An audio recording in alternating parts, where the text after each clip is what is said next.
Naitwa Dr. Philemon Emmanuel.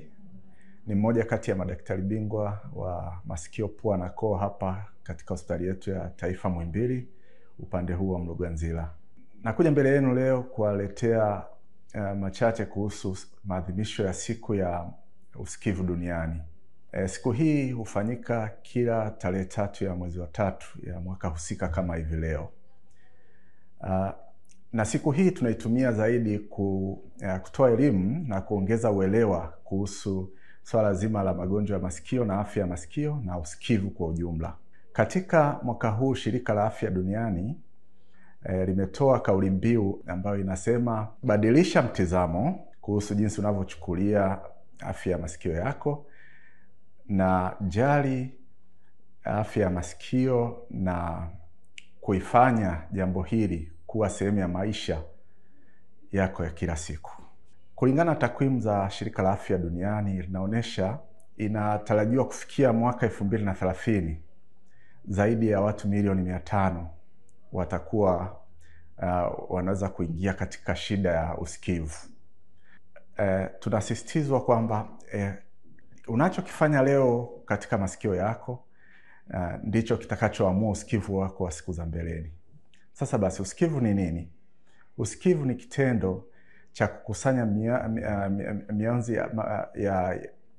mionzi ya sauti kutoka nje na kuipeleka katika masikio na kufika katika ubongo kupitia mishipa ya fahamu na kutafsiriwa kule kama sauti na mtu kuelewa nini unapaswa kusikia. Sasa kuna mambo hatarishi ambayo huenda katika mtizamo mmoja au mwingine ulikuwa unayafanya mtu pasipo kuelewa na bila kujua kwamba mambo haya yanapelekea kuhatarisha afya ya masikio na usikivu wako.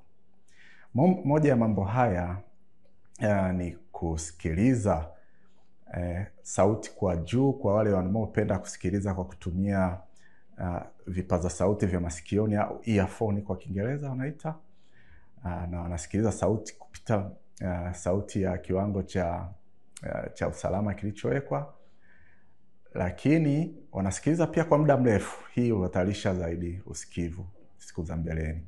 Jambo jingine ni kusafisha masikio pasipo kuelekezwa na wataalamu wa afya. Hatushauri sana kusafisha masikio, na wengine wanaenda mbali na kutumia vitu ambavyo sio rasmi kusafishia masikio. Hii inaweza ikapelekea maambukizi, na unapotoa enter unalifanya sikio lako liwe katika hatari ya kupata maambukizi. Jambo jingine ni kwamba tunapokuwa tunaogelea, tunapaswa kuvaa vifaa vya kuzuia maji kuingia masikioni ili kuzuia maambukizi. Lakini pia sehemu zetu za kufanyia kazi, kama unafanya kazi kiwandani, tunapaswa kupata vifaa vya kuzuia kelele kuathiri uwezo wetu wa usikivu ili kuweka usikivu wetu salama. Pia natoa wito kwa wale watu ambao tayari unaona una shida, uweze kufika hospitalini kwetu Muhimbili Mloganzila, ambapo tunatoa huduma za kliniki na huduma za upasuaji na huduma za kulaza. Asanteni sana.